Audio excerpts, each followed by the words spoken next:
Hey, family and community. This is Reverend Dr Alex Gee, and I just need to vent, so I'm about to go off on another rant. All right, so I was out of town in New York this past weekend officiating a wedding, and I come back into town and I find out that the police chief, the one who resigned in August for comments he made, disparaging comments he made about a group of black people, had this video posted up on YouTube or someplace. I found out that one, he was paid like $100,000+ for a severance package because it was cheaper to buy him out than to fire him. I just found out that he's hired by the Town of Madison police. Now, what makes this crazy for me, and this is crazy, is, and just stay with me, I do not think that all police officers are bad. I've told you all time and time again, my own brother is a police officer and has protected the city of, well, he's protected his city for 25 years. And I know that there are good cops who are out there. But when you take someone who was fired because of evidence that has surfaced about the articulation of thoughts they have about young black men, when they're paid $100,000, $102,000, and they resign, to be hired the very next month by the Town of Madison that has a very significant population of African American and Latino folks, black and brown folks, to take someone who made these kinds of comments and not put him in Middleton or Monona or Stoughton or Shorewood, but to put him in the Town of Madison.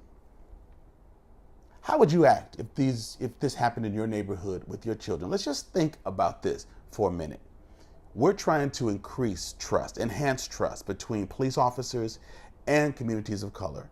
I work with Chief Koval in Madison and local police officers like Corey Saffold and others in order to create a kids versus cops basketball game. So each spring, I work with Sean Gray, and we have kids from local high schools playing a basketball tournament against police officers to build goodwill because things are jacked up around the country. You bring someone who was disciplined, who was given the option to resign over comments that he made, and then you bring him into a community with a large black and brown population, and he has a badge and a gun and a license around our kids and our families. How does this help trust?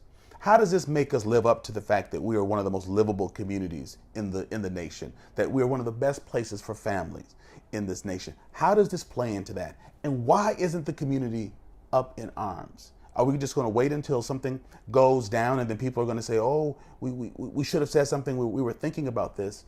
The chief Gregory in the Town of Madison actually said, and I hope I'm getting this right, but I understand he is the chair of the local council of chiefs of police. So that's like the Madison department, the university, other municipalities, their chiefs get together, and he is the head of that group. I used to meet with that group. You can kind of see where I saw things going. And so he actually wrote a letter basically rebuking this officer's actions, and that this is not to be tolerated, among folks who wear badges and wear the uniform. Then you hire him the next month. And then the sort of the rhetorical question that the chief Gregory asks is, did he make a mistake? Yes. Should he pay for it for the rest of his life? Well, no, I don't think so.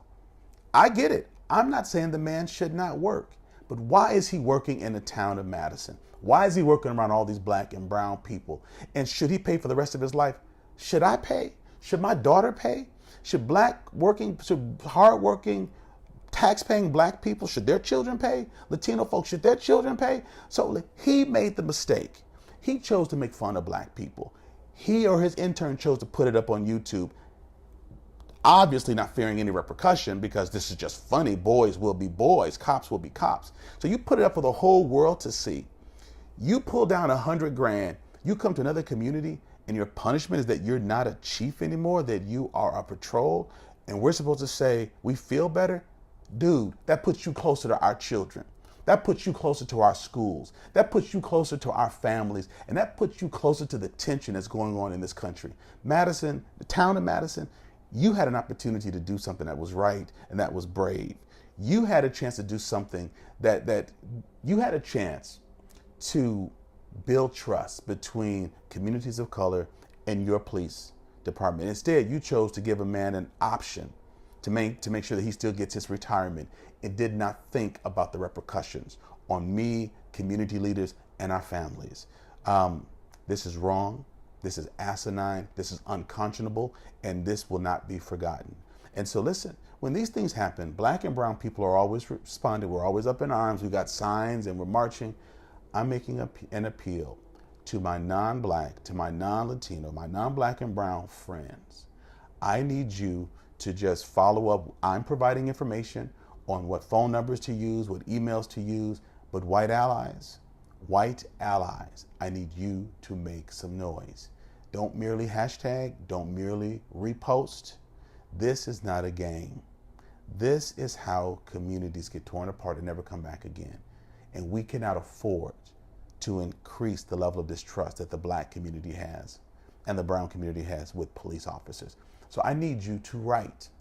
I need you to call. I need you to make some noise, because this affects how we all live together. That's about all I want to say. I'm just letting you know that I'm not letting go of this. We're going to make some noise on it and around it, but this is just wrong. Of all the places this man could have been placed, you're going to put him around our kids, our family. What are you saying to us? Is this the reward? This is what you do? So what are you saying to other police officers who have videos that have yet to be unveiled on YouTube, that they get sent to the town of Madison? They get sent. What are you thinking? Being around more black and brown people are going to sensitize him? I hear you're going to do some implicit bias training. He was the chief of police in DeForest. They didn't have any implicit bias training. So Town of Madison. So while you're going out on a bang, your last few years of existence, you're going to all of a sudden make your officers kind, gentler, and more racially sensitive? This is ridiculous. You would not want this man policing your children. And so I'm just telling you folks, let's not be on the wrong side of this. Do something, say something, call somebody, write somebody. Let's make a noise. We can never be a Madison for all of us if stuff like this continues to happen.